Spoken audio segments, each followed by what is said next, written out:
Vítajte, ahojte všetci. Sme tu na ďalšej epizóde príbehov zmien z Access Consciousness.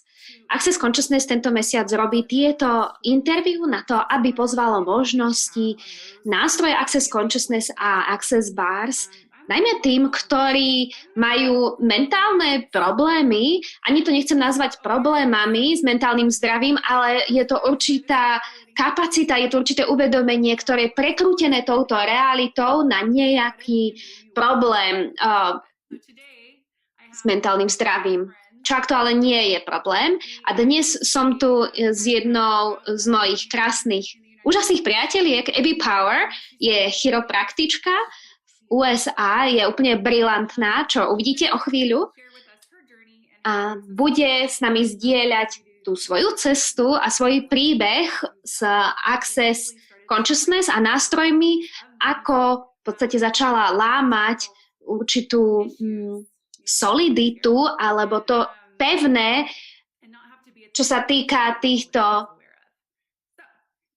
mentálneho zdravia. Takže Abby, mohla by si sa predstaviť? Ďakujem za tvoju pozvánku, Sara. Som tak šťastná, že tu si tiež. A ja príjmam od teba a od tvojej brilantnosti veľmi veľa. Rada by som ťa vyboskávala teraz na obelíca. Povieš nám trochu, aké bolo tvoje detstvo? Ako si vyrastala? Jasné. A neviem, že či som vôbec vyrastala ako ja, takže pre začiatok myslím, že celkom dosť ľudí, ktorí to počúvajú,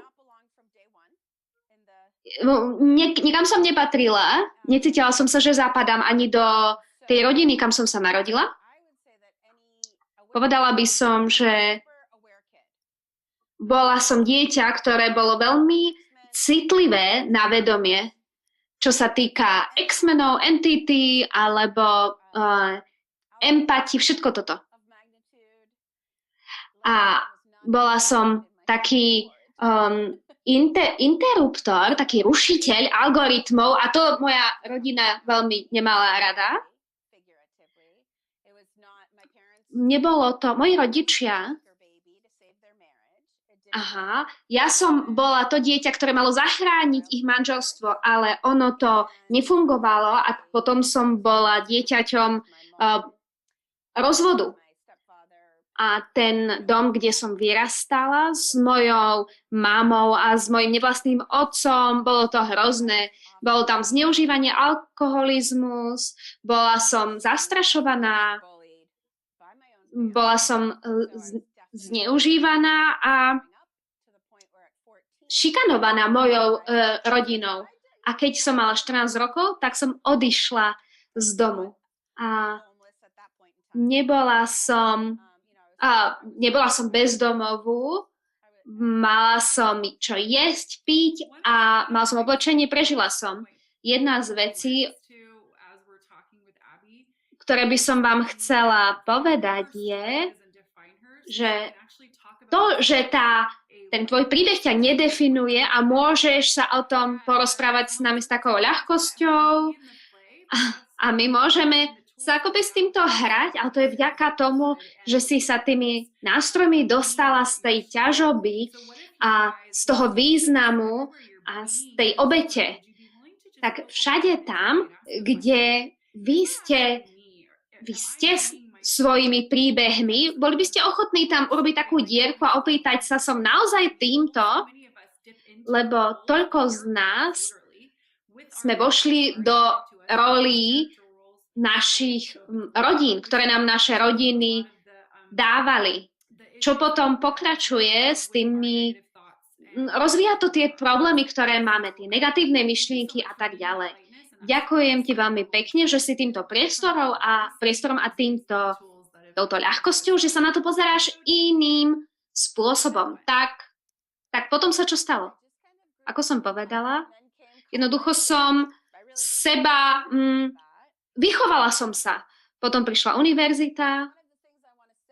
Jedna z vecí, ktorú chcem povedať, je, tak ako som vyrastala, čo sa toho týka, bolo to od veľmi skorého detstva som si uvedomovala tú ťažobu. Tak som si to v podstate zabalila do batôžka, zobrala som si to so sebou. Nebolo to o tom, že by som to niekde nechala. A tie nástroje mi potom pomohli, aby som sa prestala identifikovať s tou ťažobou. Ale predtým som si to niekam napchala a šla som.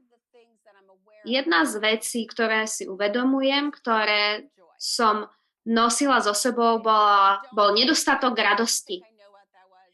Nemyslím si, že som vedela vôbec, čo to je. Či je to depresia alebo nedostatok radosti. Mala som kamarátov, chodila som na univerzitu, boli tam aj skvelé roky. Ale pod tým bolo niečo, čo sa stále so mnou ťahalo. Aj vtedy, keď som začala chodiť s chlapcami a vyberala som si fakt zlé vzťahy. Neviem, či teraz preskakujem príliš. Jedna z vecí, ktoré mi Access daroval, bolo to uvedomenie, že ja som si to stále vyberala. Že to boli všetko moje voľby. Vybrala som si rodinu, do ktorej som prišla a vybrala som si odísť, čo vedela to 14-ročné dievča, o tom, že má odísť, aby si vybrala, čo si má vybrať na to, aby sa vytvorila tá budúcnosť, po ktorej túžila. A potom som vstúpila do vzťahov a bolo tam viac traumy a drámy. Začala si vnímať a vtedy si začala vnímať aj to, čo si vtedy nazývala depresiou. Áno, cítila som sa ako ryba, ktorá plávala v nečistenej vode. Bolo to okolo mňa. Myslela som si, že takto funguje úplne každý. Nevedela som, že existuje niečo iné, tak som sa na to nevedela ani len pozrieť a nazvať to depresiou. Jednoducho som bola bola som dole. S nízkymi vibráciami a tak. Čo? Poď. A ľudia v mojom živote by povedali, že som bola zábavná a živá, ale vo vnútri som bola úplne bez nálady. Ale vedela som, že je tam aj iná možnosť už v tej dobe. Bola by si ochotná povedať ľuďom to zlaté meno, ktoré si... Ja by som sa chcela na to pozrieť. Aha, že som sa začala identifikovať ako vysokofunkčná osoba s tendenciou, so samovražednou tendenciou. Je to naozaj zaujímavý spôsob, akým sa na to môžeme pozrieť, lebo to ukazuje, že ty môžeš stále vytvoriť svoj život a zároveň si byť toľko vedomá všetkého a týchto pocitov, emócií ostatných a nakoľko si žila s tým, že sú tvoje. Zober ma tam, kde si začala vnímať tieto myšlienky a začala si mať myšlienky na samovraždu. Jasné. Ako som povedala, bol tam taký statický hluk stále, ktorý som si myslela, že je môj. Povedala by som, že všetko sa stalo intenzívnejším, keď som mala v mojich skorých 30 rokoch. Jeden príbeh, čo sa tam udial, sa skončil tak, že bola som vo vzťahu, kde som bola zneužívaná, bola som vyhodená z práce, ten môj vzťah bol plný gaslightingu. Jeden z tých znakov vzťahu, kde ste zneužívaní, je ten, že ten gaslighter, alebo ten, ktorý vás zneužíva, vás úplne vás izoluje od vašej rodiny.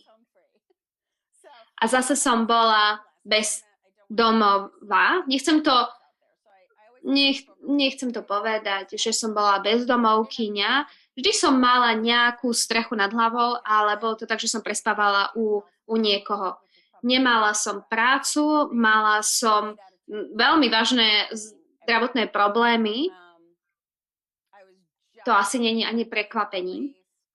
Bola som na mieste, kde ma stále všetko bolelo, nevedela som, ako z toho môžem výjsť von a chcela som to všetko ukončiť.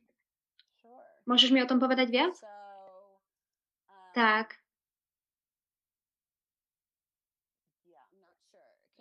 Neviem. Môžeš mi položiť nejakú otázku ohľadom toho?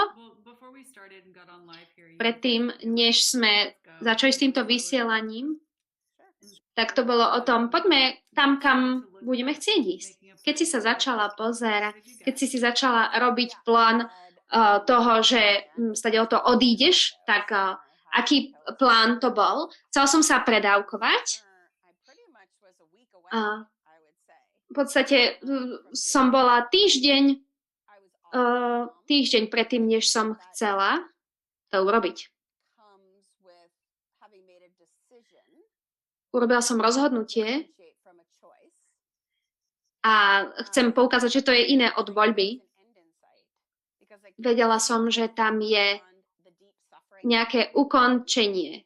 Nevedela som, že existuje niečo iné, než to utrpenie. A pre mňa to bolo upokojujúce, keď som vedela, že tomu bude koniec. Neviem, ako sa to stalo. Rozprávala som sa s kamarátkou a z nejakého dôvodu som veľmi vďačná, že to urobila, ale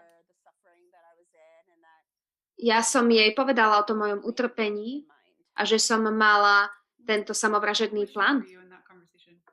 A čo robila pre teba v tej konverzácii? Ona bola priestorom, to je hlavné. Nebolo tam nikde v jej svete, nebol žiaden súd, že som bola slabá, zlá, že som nemala pravdu, som bola hlúpa, nesnažila sa ma z toho odhovoriť, nesnažila sa ma presvedčiť, že moje pocity boli zlé, bola tam pre mňa. Bola tam pre mňa prítomná a bola priestorom, ktorý začal otvárať priestor pre mňa.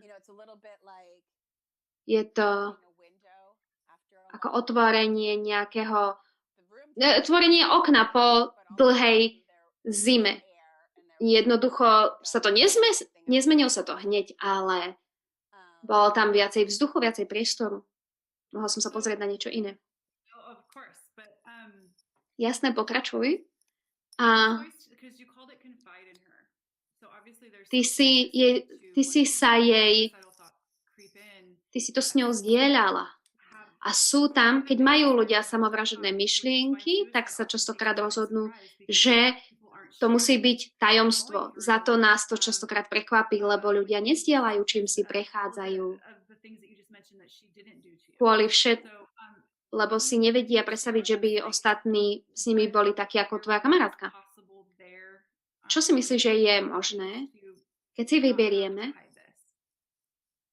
to neskrývať? Som vďačná za túto otázku.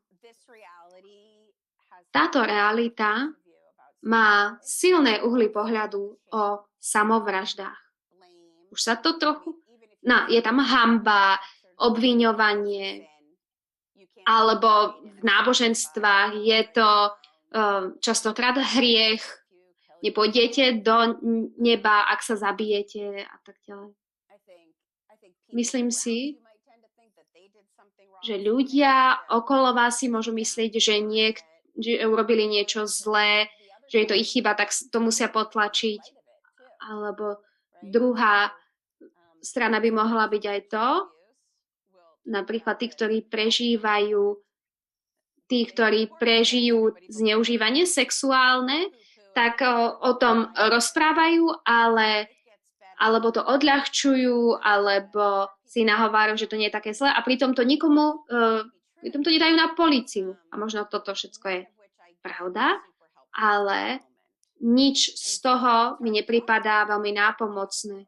Je to ťažké o tom hovoriť, lebo je o tom ťažké hovoriť. Lebo je tam veľa uhlov pohľadu.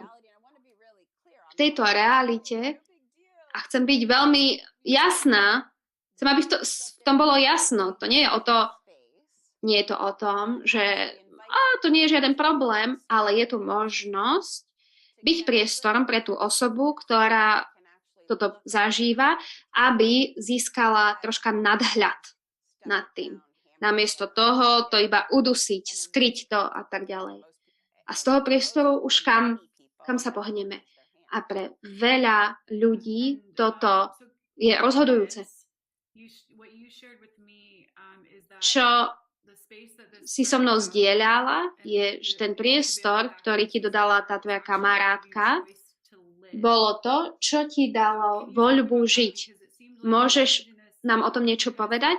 Vyzeralo to, že si to vyberala, lebo si myslela, že už žiadna iná voľba nie je, a pritom, keď ona ti umožnila ten priestor, kde si sa na to mohla pozrieť z nadhľadu, tak mala si inú voľbu.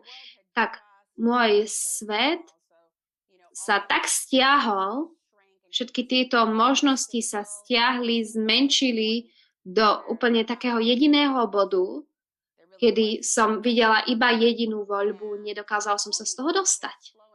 Jediná vec, ktorá ma spomalila, bol ten strach, že som nechcela zomrieť sama. To bolo to uskutočnenie v podstate. Povedala som jej to a vieš čo, tak ja prídem. Budem tam. Aha. OK. Tak aké odvážne to bolo. Aké láskavé. Viem, že to znie veľmi divne, ale ona nechcela prísť a zastaviť ma, alebo ma presvedčiť, že to nemám robiť. Ona naozaj mi povedala, ak si sa pre toto rozhodla a ak ti toto má niečo uľahčiť, tak prídem. A nebudeš musieť zomrieť sama, ak to je to jediné, čo ti môžem darovať. A to, čo toto urobil v tom momente, je, že mi to dalo tú slobodu, aby som si vybrala niečo iné. Jej ochota ma posilniť, urobiť túto voľbu, ktorá bola iba moja. Ja som zrazu z tej nevoľby som sa dostala do dvoch volieb.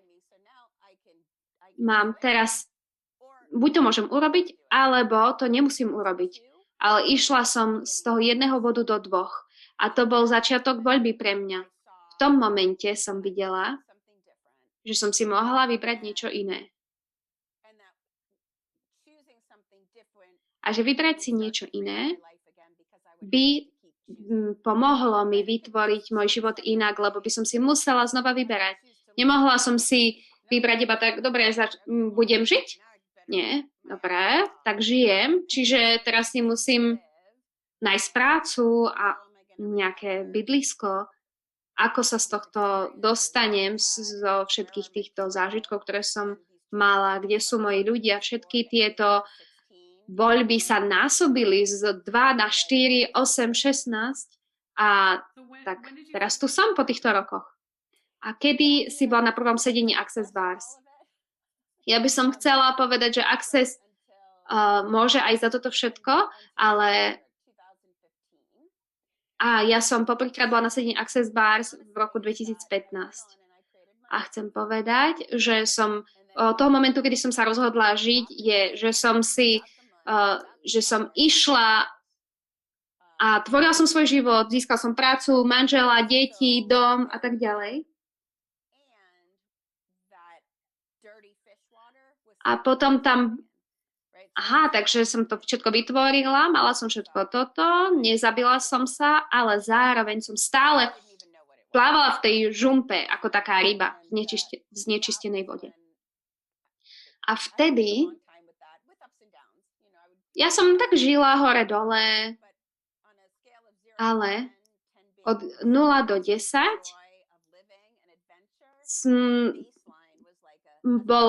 ten môj základ bol 3-4, že to nebolo nič slávne a dobrodružné.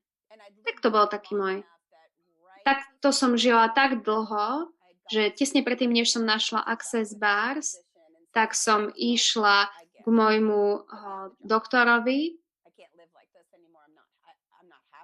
Povedala som mu pri takej prehliadke, že nie som šťastná. Dostala som nejaké lieky, ako antidepresíva a lieky proti úzkosti. Aha, a videla som tu moju doktorku v piatok.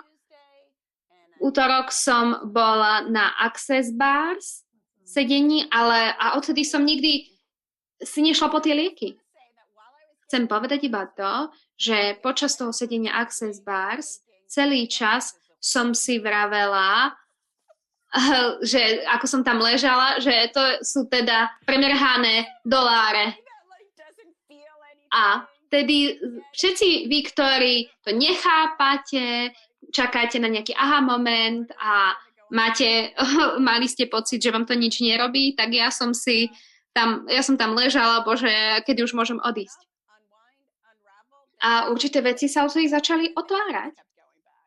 A potom som stále pokračovala. Ďakujeme ti za toto, za tento príbeh.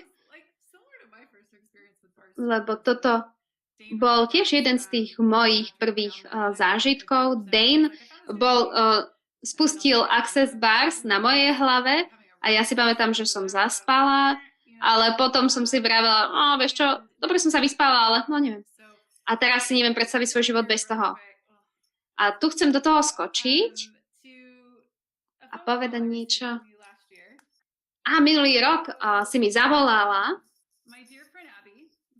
moja kamarátka Abby, tvoríme spolu a bolo to taká správa o pomoc. Potrebuješ mi pomôcť? Čo sa tam deje? Sara, robila som Access už 10 rokov. A myslela som si, že to robím na to, aby som vyčistila všetky tieto samovražedné myšlienky a tu prišli. Čo sa tu deje? Je to tak strašne intenzívne a zase rozmýšľam nad samovraždou a môžeme teda, a ja som povedala, dobre, môžeme uznať to, že robíš Access Consciousness na to, aby si sa stala ešte viacej vedomejšou, nie menej. A môj obľúbený príbeh je ešte aj to, čo som povedal. Vieš, Abby, že dnes je Medzinárodný deň povedomia o samovraždách a tak sme sa začali smiať. Môžeš mi povedať, aké to bolo pre teba z tvojej strany? Tak, ja som túto konverzáciu začala s tým, ako som povedala, že som bola vysokofunkčná osoba s nábehom na samovraždu. Bola som schopná chodiť na Access Bars a mimochodom každý jeden deň som stále fungovala a stále som mala myšlienky na samovraždy. Tak to tam stále existovalo a mala som pocit, že boli moje všetky tieto myšlienky. A povedala by som, že ako keď je niekto alkoholik trebárs alebo závislý na drogách a je tam, ťahá vás to, ale nevyberiate si to nutne. A aj si to uznať, že OK, mám pocit, že sa chcem zabiť. Wow. Počkať, ideme to teda urobiť, alebo čo? Asi nie. Teraz poďme domov. Poďme teda do práce. To znamenalo, že som si toho bola vedomá stále všetkých týchto energií a tohto. A jednoducho ďalej idem a vyberám si svoj život. Toto som robila tak 10 rokov. Potom, keď som ti zavolala o pomoc, tak som nevedela, bola som strašne dole, nevedela som, skadiaľ to prichádza, bola som pripravená sa znova zabiť, ale to pritom nefunguje zabiť sa ešte raz. A ten pocit, bol to taký pocit, aký som mala predtým. A to je, ako keď treba cítite ráno kávu a ja som cítila samovraždu, OK.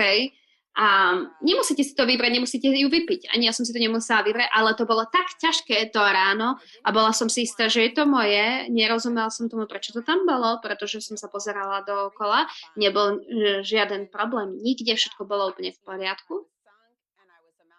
Bola som úplne dole a hovorila som si do prčíc, tak však robím access. Pracujem tu na tom, aby som vytvorila tieto zmeny a nič sa nemení. Tak to je za uvedomenie. A pritom ani som netušila, že existuje Medzinárodný deň prevencie povedomia o samovraždách. To nie je o tom, že áno, vedela som, to je to. Ja som netušila, že také niečo vôbec existuje. A potom si povedala, myslíš, že si viacej vedomá alebo menej? Mohla by si byť vedomá teraz všetkých tých konverzácií po svete? OK, áno, chápem. Nie je to moje. Som si vedomá veľa vecí, ale nie je to moje. Chcela by som uznať aj to, že 98% našich myšlienok, emócií, pocitov nie je našich a to je jeden z tých nástrojov, ktoré dostanete v Access Consciousness, aby ste začali uznávať svoje vedomie. A aj keď Abby sa zobudila s tým uvedomením tých myšlienok na samovraždu a 98% toho ale nebolo jej, mala iba toto super vedomie toho, že teraz je čas pre všetkých tých ľudí aj povedomie o tom, na čo sa pozerá veľmi veľa ľudí. Tam dojde k tomu, že potom človek akoby kupuje za svoje, myslí si, že sú jeho. OK. Ja toto všetko vnímam. Neviem, že či som ti toto niekedy povedala, ale to uvedomenie toho, kto to prijal, takéto, to, že ty si vnímala od niekoho, alebo prijala si uvedomenie, alebo takú myšlienku na samovraždu, kto mal niekto, tak možno to je tá kapacita, ktorú ty máš na to, aby si to mohla zmeniť a ten dar. Nikdy si to tak nepovedala, úžasné. To je ako taká aktivácia, možno, že to bolo niečo, čo si potrebovala vtedy a tým, že si to potom filtrovala cez seba, nakoľko to meníš pre tých, u ktorých to vnímaš. Tak, povedz mi, aký je teraz pre teba život, aké to je, Access Bars a tak. Povedz mi trochu o tom, ako každodenne používaš teraz tie nástroje. Život je úžasný.